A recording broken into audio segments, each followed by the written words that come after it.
Hello, student of class 11th commerce. Good morning and welcome to Ponda Sir's virtual class on microeconomics. Students बहुत सारे students ये complain किए कि उनको indifference curve वाला concept clearly समझ में नहीं आया, इसीलिए हम फिर एक बार वीडियो बना रहे हैं और एक बार और हिंदी में हम कोशिश कर रहे हैं एक्सप्लेनेशन देने का। अगर इंडिफरेंस कर्व समझना है तो उससे पहले हमको कुछ और चीज दिमाग में अच्छी तरह से क्लियर करना है, वरना हम इंडिफरेंस कर्व वाला कंसेप्ट नहीं समझ पाएंगे। और वो क्या है कि हम इंडिफरेंस कर्व क्यों पढ़ रहे हैं, स्टडी क्यों कर रहे हैं। ये इंडिफरेंस कर्व के बारे में जानने के बाद हमको कौन सा चीज का बेहतर अंडरस्टैंडिंग होगा, तो इसके लिए मैं आपको शुरू में ले जाना चाहूंगा। आप याद करिए कंज्यूमर इक्विलिब्रियम।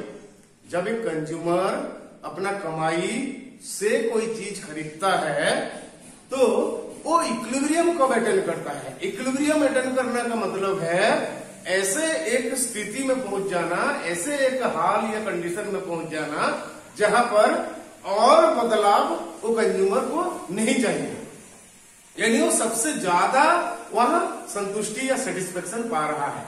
उस पॉइंट को हम इक्विलिब्रियम पॉइंट बोलेंगे। तो कंज्यूमर इक्विलिब्रियम स्टडी करने के लिए दो तरीका आपके सिलेबस में है। एक हो गया cardinal utility analysis. Cardinal, the word cardinal का मतलब होता है एक चीज जिसको हम गिन के या मेजर करके उसको कोई नंबर में हम एक्सप्लेन कर सकते हैं।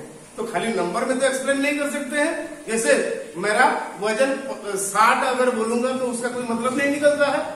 60 एक नंबर हो गया, उसके साथ एक यूनिट जोड़ना पड़ेगा हमको। जैसे मेरा वजन 60 kilogram, so one number and one unit. So कोई भी चीज उसको मेजर करके अगर एक नंबर और एक यूनिट के सहारे हम उसको बता सकते हैं तो उसका कार्डिनल मेजरेबिलिटी है हम बोलेंगे। तो यहां किस चीज का बात कर रहे हैं हम? सेटिस्फेक्शन। क्यों कंज्यूमर क्यों अपना कमाई खर्च करता है और चीज खरीदता है? क्योंकि वो चीज उसको सेटिस्फेक्शन देता है, यानी उसको कंज्यूम करके कंज्यूमर को सेटिस्फेक्शन मिलता है। तो यहां पर दो थ्योरी आ गया। एक theory Marshall, sir Alfred Marshall एक बहुत बड़ा इकोनॉमिस्ट है, वो बनाए हैं और उनके हिसाब से जो सेटिस्फेक्शन हम कंजम्पशन के बाद मिलता है उसको हम मेजर कर सकते हैं। That means satisfaction is cardinally measurable. जैसे मैं एक समोसा खाया और एक समोसा खाने के बाद कितना सेटिस्फेक्शन पाया मैं उसको नंबर में बता सकता हूं। मार्शल बोलते हैं, मैं नहीं। 15, जैसे एक समोसा खाया मुझे 15 सेटिस्फेक्शन मिला। तो इसको हम कार्डिनल मेजरेबिलिटी बोलेंगे। तो कार्डिनल मेजरेबिलिटी उस हिसाब से भी हम कंज्यूमर का इक्विलिब्रियम हम एनालिसिस कर सकते हैं। और इससे पहले हम कार्डिनल यूटिलिटी एनालिसिस में 1 गुड्स और 2 गुड्स का केसेस हम इक्विलिब्रियम कैसे कंज्यूमर को मिलता है वो डिस्कशन कर चुके हैं। अब हम ऑर्डिनल मेजरेबिलिटी में आते हैं। ऑर्डिनल मतलब ऑर्डर, मतलब क्रम। जैसे सबसे ज्यादा ऊंचा, उससे थोड़ा कम ऊंचा, उससे थोड़ा कम ऊंचा। What I am doing here? I am putting them in an order. So ordinal measurability क्या है? अब जब मार्शल जब बोलते हैं कि सेटिस्फेक्शन को मेजर किया जा सकता है, नंबर में एक्सप्रेस किया जा सकता है, और कुछ मतलब एमिनेंट इकोनॉमिस्ट उसको नहीं मानते हैं। वो बोलते हैं भाई सेटिस्फेक्शन कैसे मेजर कर सकते हैं और नंबर में उसको कैसे एक्सप्रेस। ये अजीब नहीं लगता है कि एक समोसा खाया मैं और मुझे 10 सेटिस्फेक्शन मिला, मीनिंग नहीं आता है कुछ। तो उनको क्या, उनका हिसाब से, उनके हिसाब से, जैसे उसका प्रोपाउंडर है दो eminent economists, Hicks and Allen. ये दोनों इकोनॉमिस्ट ये थ्योरी डेवलप किए हैं, इंडिफरेंस कर्व थ्योरी और ordinal measurability theory. Ordinal measurability theory के हिसाब से हम कोई चीज कंज्यूम करने के बाद ये तो नहीं बोल सकते हैं कि हमको कितना सेटिस्फेक्शन मिला, बट हम सेटिस्फेक्शन को ऑर्डर में रख सकते हैं। जैसे फॉर एग्जाम्पल मैं एक आलू बंडा खाया और एक समोसा खाया, मैं ये बोल सकता हूं कि या तो अब आप ये एग्जांपल में आइए, मान लो मेरा बर्थडे पार्टी है, मैं 2 थाली में समोसा और आलू बंडा रख दिया हूं और सबको बोल दिया हूं कि आप 3 ले सकते हो, कोई भी 3 ले सकते हो। तो यहां पर क्या होगा, कुछ स्टूडेंट्स में जिनको समोसा अच्छा लगता है वो 2 समोसा लेंगे, 1 आलू बंडा लेंगे। यहां पर समोसा का सेटिस्फेक्शन आलू बंडा का सेटिस्फेक्शन से ज्यादा है। और कुछ स्टूडेंट आएंगे जो कि 1 समोसा लेंगे और 2 आलू बंडा लेंगे, क्योंकि उनको आलू बंडा से ज्यादा सेटिस्फेक्शन मिल रहा है।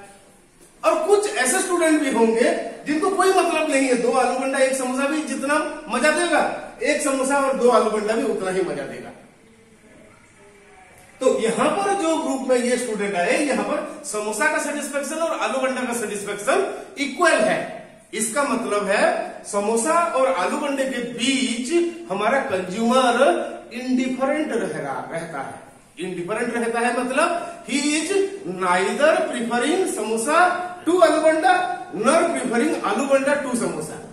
जबकि पहला केस में the consumer is preferring samosa, second case में the consumer is preferring aloo bonda, और यहां पर no preference, that means our consumer is indifferent.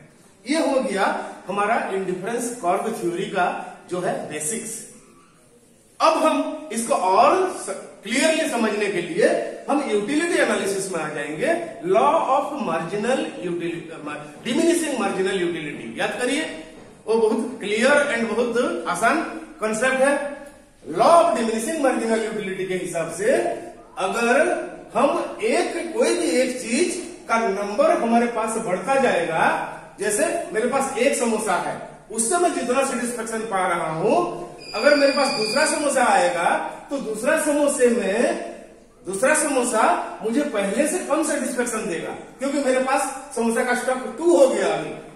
ऐसे मेरे पास एक और समोसा आ गया तो तीसरा समोसा का सेटिस्फेक्शन दूसरे से भी कम रहेगा, क्योंकि मेरा स्टॉक अभी 3 हो गया। यही कंसेप्ट को हम law of diminishing marginal utility बोलते हैं। यानी जैसे जैसे कोई चीज का स्टॉक हमारे पास बढ़ता जाता है, उसका मार्जिनल यूटिलिटी यानी लास्ट यूनिट से जो यूटिलिटी मिला वो घटता जाता है। अब इसका जस्ट रिवर्स में आ जाइए। अगर कोई चीज का स्टॉक हमारे पास बढ़ने से मार्जिनल यूटिलिटी घटता जा रहा है, तो ऑब्वियसली कोई चीज का स्टॉक हमारे पास अगर घटेगा यानी कम होता जाएगा, तो ऑब्वियसली उसका मार्जिनल यूटिलिटी बढ़ता जाएगा। मैं फिर एक बार रिपीट कर रहा हूं, law of diminishing marginal utility के हिसाब से अगर हमारे पास कोई चीज का स्टॉक बढ़ रहा है तो उसका मार्जिनल यूटिलिटी घटता जाता है। तो उस स्टेटमेंट का उल्टा स्टेटमेंट यह होगा कि अगर हमारे पास कोई चीज का स्टॉक घट रहा है तो ऑब्वियसली उसका मार्जिनल यूटिलिटी धीरे धीरे बढ़ता जाएगा। तो यहां तक अगर अंडरस्टैंडिंग क्लियर है तो अब हम आएंगे हमारे इंडिफरेंस कर्व एनालिसिस में। अब इंडिफरेंस कर्व एनालिसिस में अब हम देखते हैं what is indifference curve. Indifference curve क्या है? इंडिफरेंस कर्व ऐसे पॉइंट्स को जोड़ने वाला कर्व है, और ये हर एक पॉइंट हमको क्या बता रहा है?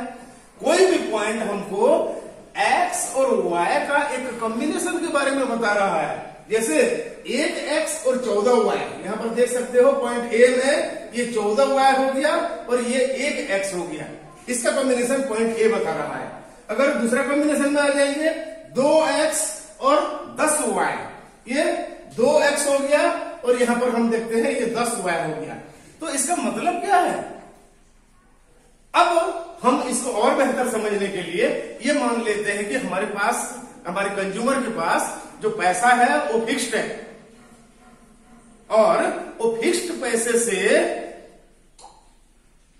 वो 2 चीज खरीद रहा है, x और y। अगर अपने पैसे से x और y यानी अपना पूरा पैसा वो लगा दिया x और y खरीदने में, तो उतने पैसे में वो x और y का अलग अलग कॉम्बिनेशन खरीद सकता है जब खरीदने का बात हम कर रहे हैं। पर मान लीजिए पहला केस में आइए, हमारे पास, हमारे कंज्यूमर के पास 1 समोसा है और 14 आलू बंडे हैं। तो क्योंकि आलू बंडे का स्टॉक ज्यादा है उसके लिए उसका मार्जिनल यूटिलिटी बहुत कम होगा, और क्योंकि एक्स यानी समोसा का स्टॉक कम है, इसीलिए उसका मार्जिनल यूटिलिटी बहुत ज्यादा होगा। तो ऑब्वियसली हमारे कंज्यूमर ये कॉम्बिनेशन को प्रीफर नहीं करेगा। क्यों नहीं करेगा? क्योंकि उसके पास बहुत कम आलू समोसा है और बहुत ज्यादा आलू बंडा है, इसीलिए वो एक समोसा और बढ़ाना चाहेगा। पर उसका इनकम तो लिमिटेड है, उसके पास और पैसा नहीं है, सब खर्चा कर चुका है। तो इसीलिए अगर एक समोसा और वो अपना स्टॉक में बढ़ाना चाहता है तो उसको ऑब्वियसली कुछ आलू बंडा सेक्रीफाइस करना पड़ेगा। अब यहां पर देखिए कि पहला केस में जब एक और समोसा हमारे कंज्यूमर लिया तो वो एक्स्ट्रा एक समोसा के लिए वो कितने आलू बंडा सेक्रीफाइस करने के लिए तैयार है? 14 से 10 में उतर गया, यानी एक समोसा के लिए वो 4 आलू बंडा पहले केस में सेक्रीफाइस करने के लिए तैयार है। तो डेल वाई मतलब वाई में चेंज और डेल एक्स मतलब एक्स में चेंज। एक्स में चेंज हमेशा 1-1 है क्योंकि एक समोसा बढ़ रहा है। बट डेल वाई देखते हैं, पहला केस में हमारा कंज्यूमर एक एक्स्ट्रा समोसा के लिए 4 आलू बंडा सेक्रीफाइस करने के लिए तैयार हो गया। दूसरा केस में फिर एक और समोसा बढ़ाने के लिए अब वो 4 आलू बंडा सेक्रीफाइस करने के लिए तैयार नहीं होगा। अब वो क्या कर रहा है? 3 आलू बंडा सेक्रीफाइस कर रहा है। तीसरा केस में वो 2 आलू बंडा सेक्रीफाइस कर रहा है एक समोसा के लिए, और चौथा केस में एक समोसा के लिए वो एक ही आलू बंडा सेक्रीफाइस करना चाहता है। तो ये धीरे धीरे आलू बंडा सेक्रीफाइस करने का रेट कम क्यों हो रहा है? अब वही मार्जिनल यूटिलिटी में आ जाइए। अब देखिए जैसे जैसे एक्स यानी समोसा का स्टॉक बढ़ रहा है वैसे वैसे आलू बंडा का स्टॉक उसके पास घट रहा है, यानी स्टॉक बढ़ने से मार्जिनल यूटिलिटी घट रहा है और स्टॉक घटने से मार्जिनल यूटिलिटी बढ़ रहा है।